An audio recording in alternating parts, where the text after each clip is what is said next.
Bem-vindos ao canal Imersão na História. Preparem-se para se inspirarem com a coragem e determinação de Irene, a primeira mulher a governar sozinha o Império Bizantino. Ela deixou sua marca indelével na história, lutando pela unidade religiosa, fortalecendo o império e melhorando a economia. Nessa história emocionante, vocês verão como uma mulher pode ser um agente de mudança e impactar significativamente o rumo da história. Acontecerão muitas reviravoltas, então prepare-se para se imergir na história e se surpreender com o que essa mulher incrível conseguiu realizar. Nascida em Atenas, capital da Grécia, no século VIII d.C., Irene, também conhecida como Irene de Atenas, foi uma imperatriz do Império Bizantino que governou de 797 até 802 d.C. Ela foi a primeira mulher a governar o Império Bizantino e era filha de um nobre bizantino chamado Inácio e cresceu na corte imperial. Em 769 d.C., Irene se casou com o imperador Leão IV, com quem teve um filho, Constantino VI. Após a morte de seu marido em 780 d.C., Irene tornou-se regente para seu filho, que ainda era uma criança de 10 anos. Durante este período, ela exerceu um grande poder e influência na corte imperial.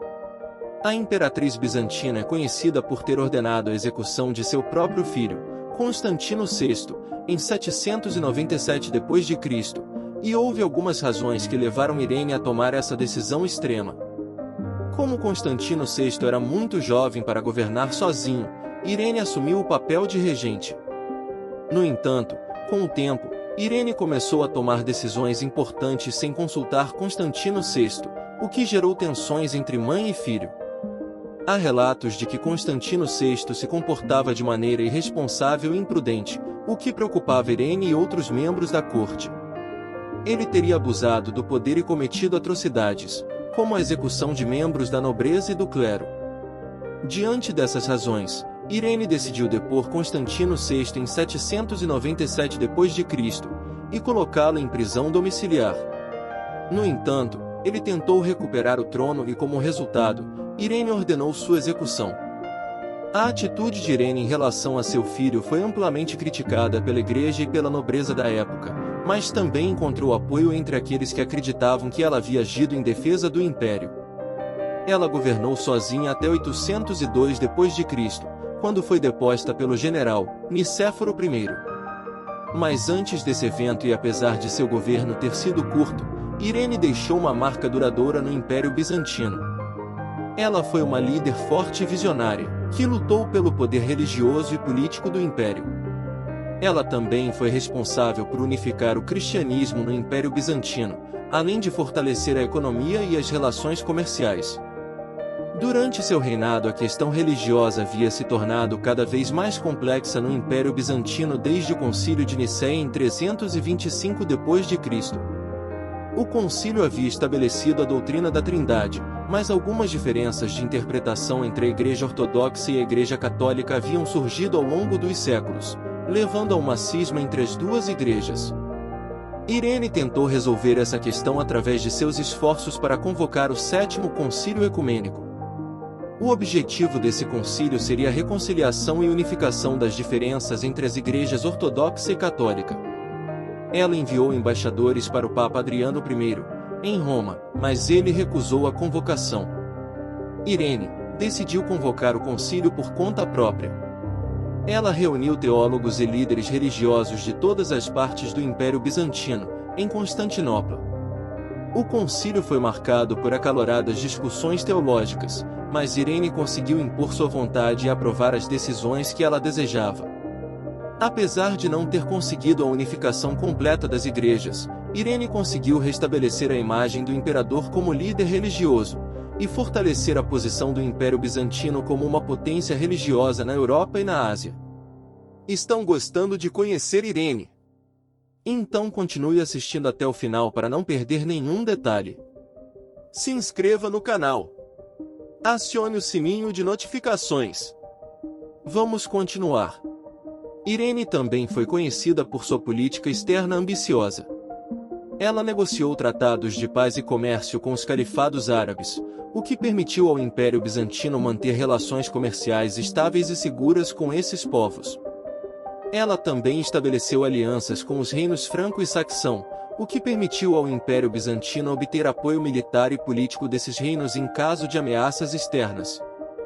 Irene também se destacou por sua política externa pacífica e evitou entrar em conflitos militares desnecessários.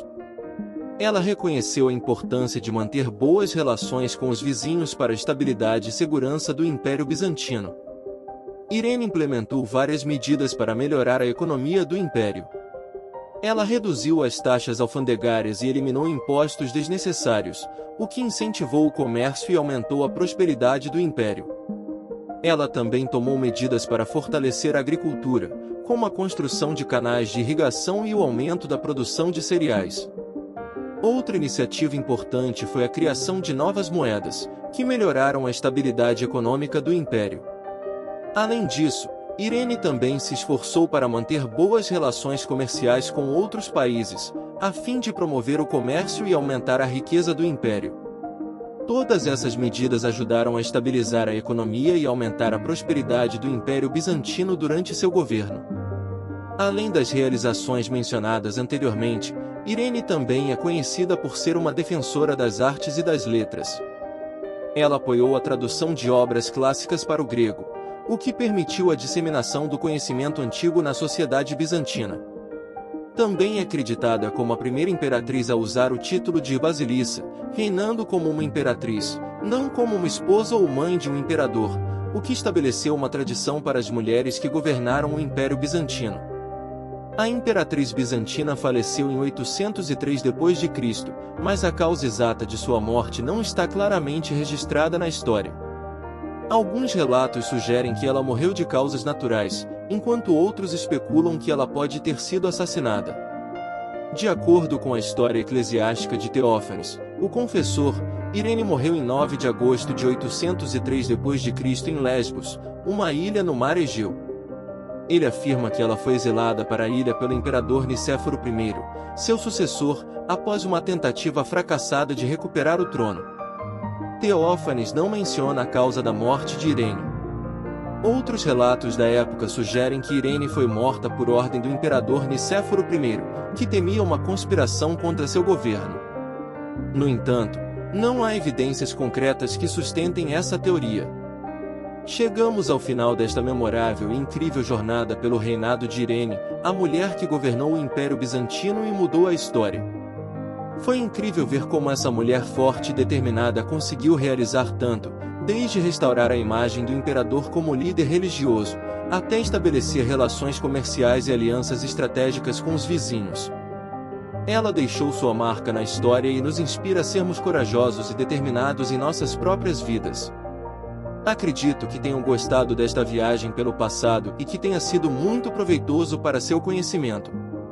Não se esqueça de se inscrever aqui no canal, ativar o sininho de notificações para não perder os próximos vídeos e deixar um like para nos ajudar a continuar produzindo conteúdo incrível como esse. Agradeço a todos que assistiram este vídeo e espero que vocês continuem assistindo aos futuros vídeos no nosso canal Imersão na História. E lembrem-se, a história é conhecimento, é importante, devendo ser comentada e compartilhada. Até a próxima imersão!